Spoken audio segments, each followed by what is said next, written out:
So hello friends, welcome back to Gautam Jain education. तो दोस्तों, news ये है कि भैया पाकिस्तान ट्रैप हो गया है अपनी ही डिफेंस डील में। आसिम मुनीर को ये टेंशन है दोस्तों कि भैया पहले तो इन्होंने इंडिया से बचने के लिए डिफेंस डील कर ली सऊदी के साथ। अब दोस्तों सऊदी पे यमन के हुथीस अटैक कर रहे हैं। इस अटैक के क्या जवाब में पाकिस्तान सऊदी की हेल्प करेगा, ये सबसे बड़ा क्वेश्चन यहां पे उठ रहा है दोस्तों।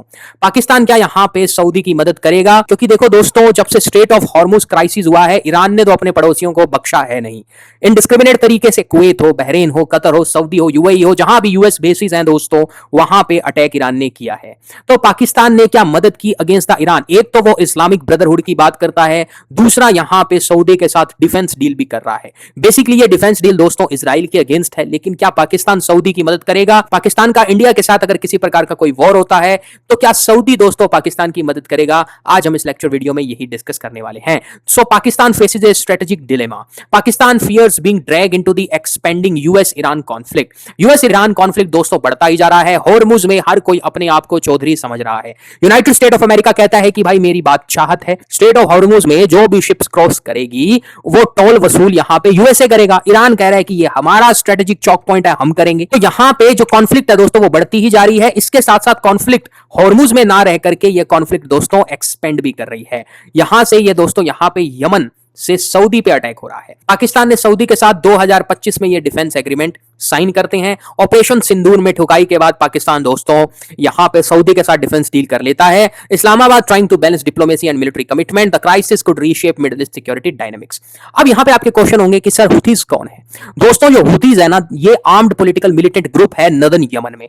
यमन के नॉर्थ के अंदर जो मिलिटेंट ग्रुप है ना दोस्तों, वो हुथीज है।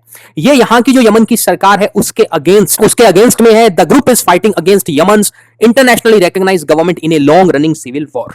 Many countries including the US accuse Iran of providing military support to Houthis while Iran denies direct control. ठीक है, यहां पे एलिगेशन लगाए जा रहे हैं कि भैया ईरान हुथीस को सप्लाई करता है वेपन, जिससे वो सऊदी को डिस्टेबलाइज करने की कोशिश कर रहा है। हुथीस ने दोस्तों मिसाइल ड्रोन सऊदी अरेबिया पे मारे हैं, इजराइल पे भी मारे हैं, commercial ship in the Red Sea यहां पे भी वो अटैक कर रहे हैं। तो आपने देखा होगा इजराइल जैसे लेबनान को ठोकता है, वैसे इन हुथीस पे भी ये अटैक करता है दोस्तों। लेकिन आपको क्या लगता है, ये जो मिडिल ईस्ट के अंदर टेंशन है, क्योंकि यूनाइटेड स्टेट ऑफ अमेरिका की हिस्ट्री रही है दोस्तों, ईरान है, इराक है, ये जितने भी कंट्रीज है जहां पे आप ये समझो कि ऑयल है, जहां पे भी एनर्जी रिसोर्स रिच कंट्रीज है, यहां पे वो अपनी डर्टी पॉलिटिक्स दोस्तों करता है। सऊदी के साथ क्योंकि इसके अच्छे टाइज हैं तो सऊदी को ये अपने वेपन्स बेच सके। तो वेपन्स बेचेगा क्यों सऊदी को? सऊदी के साथ कुछ कॉन्फ्लिक्ट तो होनी चाहिए ना। यहां पे यूनाइटेड स्टेट का भी रोल आप दोस्तों एक तरह से हिडन जो रोल है, क्योंकि इसका काम है जैसे भारत के अगेंस्ट पाकिस्तान को ये रखता है, इस तरह से हर एक स्ट्रॉन्ग देश के अगेंस्ट में United State of America proxies रखता है दोस्तों। ठीक है, और एलिगेशन लगाता है किसी दूसरे कंट्री पे। What triggered the crisis? Yemen Iran back Houthis launch missile at Saudi Arabia. Houthis ये क्लेम करते हैं attack was retaliation for a Saudi air strike. Houthis कहते हैं कि भैया पहले सऊदी ने एयर स्ट्राइक की, फिर हमने उसको रिटेलिएट किया है। 4 साल के बाद का जो सीज फायर है दोस्तों सऊदी और हुथीज के बीच में, वो टूट जाता है। Pakistan fears a wider regional war. अब पाकिस्तान को दोस्तों यहां टेंशन है। एक तो आसिम मुनीर दोस्तों, इस बेचारे की हालात ढोल जैसी हो गई है। बलूच इसको ठोक रहे हैं, खैबर पख्तूनख्वा में इसका कंट्रोल जा रहा है दोस्तों, फिर इधर से अफगानिस्तान की इसको मार पड़ रही है, फिर यहां पे ये क्या कर रहा है, सऊदी के साथ डील कर रहा है। अब हुथीज के अगेंस्ट में ये क्या एक्शन लेगा या नहीं लेगा? उसके बाद यहां पे इंडिया से ऑपरेशन सिंदूर में इसकी पिटाई के बाद इसकी हालात बहुत बुरी है। ठीक है, Red Sea and Gulf securities have become a major concern. Why Pakistan is worried? Thousand of Pakistani troop are deploying in Saudi. भैया इसने सऊदी में दोस्तों पाकिस्तानी ट्रूप्स, इसके साथ फाइटर जेट्स, जैसे यूनाइटेड स्टेट ऑफ अमेरिका अपनी जितनी भी फ्रेंडली कंट्रीज है वहां पे अपने बेसिस बनाता है, ये उस तरह से चल रहा है। ठीक है, इसके खुद के देश के हालात इतने बुरे हैं और ये दोस्तों दूसरों को यहां पे सिक्योरिटी देने की बात करता है। Any Saudi request for military support में activate Pakistan defence commitment. Pakistan risk losing its neutral mediator role. Escalations could expose Pakistan force directly. यहां पता चल जाएगा कि पाकिस्तान साथ में है या नहीं है। क्या ये जो डिफेंस डील हुई है, क्या ये वाकई में सार्थक है या फिर ऐसे ही बकवास है? पाकिस्तान सऊदी डिफेंस एग्रीमेंट, जैसे मैंने आपको बताया 2025 टू बी वेरी प्रिसाइज सितंबर 2025 में होता है। ठीक है, अपने आप को नेटो जैसा मानते हैं, कहते हैं कि aggression against any one country treated as aggression against both. भैया ईरान ने किया, सऊदी पे अग्रेशन, हुथीस कर रहे हैं, करो फिर करो, यहां पे अटैक हुथीस पे, यमन पे अटैक करो, ईरान पे अटैक करो, फिर यहां पे इनका इस्लामिक ब्रदरहुड वाला आता है। मतलब ये कुछ नहीं है, इसको चाहिए सऊदी से पैसे दोस्तों, और सऊदी को ये चाहिए कि भैया इजराइल के अगेंस्ट क्या पता पाकिस्तान इनकी मदद कर दे, वो तो बात की बात है। Expand military cooperation, joint security planning, include intelligence sharing, defence coordination, make Pakistan one of Saudis closest strategic partner. ठीक है, पाकिस्तान का जो डबल रोल है, एक तो वो मीडिएट करता है यूएस और ईरान के बीच, एक तो मीडिएशन का काम कर रहा है जो कि फेल हो चुका है। ठीक है, फेल्ड मार्शल है तो फेल ही इसका मीडिएशन का रोल होगा। इसमें कोई डाउट ही नहीं है। जब हमें यह पता चला ना कि पाकिस्तान एज ए मीडिएटर है, अब मीडिएशन भी क्या कर रहा है, युद्ध रुकवा रहा है, तभी हमें यह पता चल गया था कि यह फेल्ड है, कि यहां पे ये बुरी तरीके से फेल होने वाला है। जो फेल्ड मार्शल है वो फेल ही था, फेल ही रहेगा। उसके बाद यहां पे ये डील कर लेता है भारत से बचने के लिए, इजराइल के अगेंस्ट जो भी कह लो, या सऊदी से पैसे ऐंठने के लिए। Maintaining close military ties with the Saudi, एक मीडिएशन करा रहा है, दूसरा सऊदी के साथ टाइज कर रहा है। तो इससे क्या होगा दोस्तों, इससे इसकी डिप्लोमेसी है ना सही नहीं रहेगी। इकोनॉमिक इंपॉर्टेंस ये है सऊदी अरेबिया की फॉर पाकिस्तान। सऊदी एक मेजर सप्लायर है oil to Pakistan. Million of Pakistani work in Saudi and send remittances home. Pakistan depends heavily on the Gulf trade routes. Disruption of Red Sea और Hormuz affect Pakistan economy. Energy security is Islamabad top priority. Okay, अब India पे दोस्तों क्या impact होगा? India पे ये impact होगा कि भैया इंडिया सिग्निफिकेंट क्रूड ऑयल लेता है गल्फ से। हमारी जो एनर्जी सप्लाई है दोस्तों, कुवैत है, बहरीन है, कतर है, यूएई है, सऊदी है, यहां से एनर्जी सप्लाई भारत को दोस्तों जाती है। India has urge restraint and support regional stability. Indian export also rely on Red Sea maritime routes, right. Higher oil prices can affect inflation and economic growth. भैया oil के rate बढ़ेंगे, inflation बढ़ेगी। Inflation बढ़ेगी तो जो मध्यम वर्गीय गरीब परिवार है भारत में दोस्तों, उनको प्रॉब्लम होगी।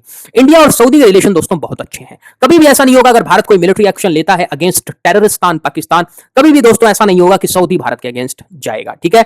भारत और सऊदी के व्यापार काफी अच्छे हैं। $50 बिलियन प्लस हमारा यहाँ पे ट्रेड है दोस्तों। मिडिल ईस्ट के साथ हमारे व्यापार काफी अच्छे हो रहे हैं। यूएई के साथ 100 बिलियन प्लस हमारा ट्रेड होगा। सऊदी के साथ 50 बिलियन प्लस ट्रेड है। व्यापार के मामले में मिडिल ईस्ट के साथ हमारी अच्छी बनती है दोस्तों। India export food product, engineering, good textile and chemical. Strategic partnership council strengthen defence and economic cooperations. India Pakistan का जो कॉन्फ्लिक्ट एंगल है, Pakistan military remain focus on the Indian border. Any western front escalation create pressure on Pakistan resources. A two front security challenge is strategically difficult. India is closely monitoring development. Regional instability affect South Asian security calculation. Global strategic importance क्या है? Straight of Hormuz create a major share of global oil trade. 20% energy supply दुनिया की इसी straight से होती है। Red सी connect करता है यूरोप एंड एशिया को थ्रू स्वेज कनाल। यहां पे ये रेड सी है दोस्तों, ये वाला है ना, ये रेड सी है। ओके, और ये क्या है? स्वेज कनाल। ओके, यहां पे है यूरोप और ये क्या है? एशिया। तो यूरोप और एशिया को कौन कनेक्ट करता है भैया? स्वेज कनाल कनेक्ट करती है Europe and Asia through the Suez canal. Shipping disruption increase global freight cost. Oil prices में rise sharply during prolong conflict. Energy importing nations face economic pressure, ठीक है। पॉसिबल फ्यूचर सिनेरियो ये हो सकता है दोस्तों, अब यहां पे आप देखो, ये है स्ट्रेट ऑफ हॉर्मुज, राइट। ये है दोस्तों रेड सी। बीच में यहां पे सऊदी है, सऊदी का यमन के साथ कॉन्फ्लिक्ट है। ईरान का दोस्तों यूएस के साथ और इजराइल के साथ कॉन्फ्लिक्ट, और ये पूरे यहां पे मिडिल ईस्ट में क्राइसिस चल रहा है। सीजफायर रिस्टोर कर सकता है diplomacy. Pakistan continue mediation efforts और होगा कुछ भी नहीं। सऊदी रिक्वेस्ट करेगा military support from the Pakistan, वो मनाएगा तो देगा। अगर उसको लगा कि सऊदी जितने पैसे फेंकता है उस हिसाब से वो डांस करेगा तो वही वाली बात है दोस्तों। Houthi expand missile and drone attacks. Wider Middle East conflict impact the global market. पहले ईरान पे संकट दोस्तों, जिसके पास सबसे ज्यादा यहाँ पे एनर्जी रिसोर्सेज रिच कंट्री है। फिर सऊदी पे अगर इस तरह से अटैक होगा तो डेफिनेटली मिडिल ईस्ट क्राइसिस बढ़ेगा दोस्तों, और उससे ग्लोबल मार्केट इंपैक्ट होगी। तो पाकिस्तान बैलेंस कर रहा है सऊदी के साथ और ईरान के साथ, जो कि उसका हो नहीं पा रहा। मीडिएशन में भी फेल और मिलिट्री एड में भी फेल हो रहा है। हुती अटैक ने सिग्निफिकेंटली इंक्रीज किया है रीजनल रिस्क और पाकिस्तान की मिलिट्री को भी एक्सपोज किया है। रेड सी और हॉर्मुज अभी भी दोस्तों क्रिटिकल ग्लोबल ट्रेड रूट है, और यहां पे सिचुएशन काफी दोस्तों टेंस है। इंडिया अफेक्ट होगा mainly through energy security and trade, इसलिए डिप्लोमेटिक एंगेजमेंट सबसे बढ़िया पाथ माना जाता है to prevent a wider regional war, right. अब इस लेक्चर पे बेस्ड एक क्वेश्चन देख लो जो एग्जाम्स में पूछा जा सकता है। Red Sea is bordered by which of the following country? Saudi, Egypt, Yemen and Sudan. यहां पे आप देखो दोस्तों, ये क्या है? ये रेड सी है दोस्तों, ओके, रेड सी। अब रेड सी के पास की कंट्री क्या है? सऊदी भी है, इजिप्ट भी है, सुदान भी है, अरिस्ट्रिया भी है, यमन भी है दोस्तों, ओके। तो आंसर क्या आएगा यहाँ पे? Saudi, Egypt, Yemen and Sudan. तो चारों के चारों यहाँ पे ठीक आंसर आएगा सी, ठीक है दोस्तों। आंसर क्या आएगा? सी आंसर आएगा। यहाँ पे देख सकते हो आप, this is Red Sea and these are the neighbouring countries, Saudi, Egypt, Sudan, Yemen, Eritrea, Djibouti, okay. इस तरह से आपको मैप क्लियर होना चाहिए दोस्तों, एग्जाम में काफी अच्छे से पूछा जाता है मैप बेस्ड क्वेश्चन।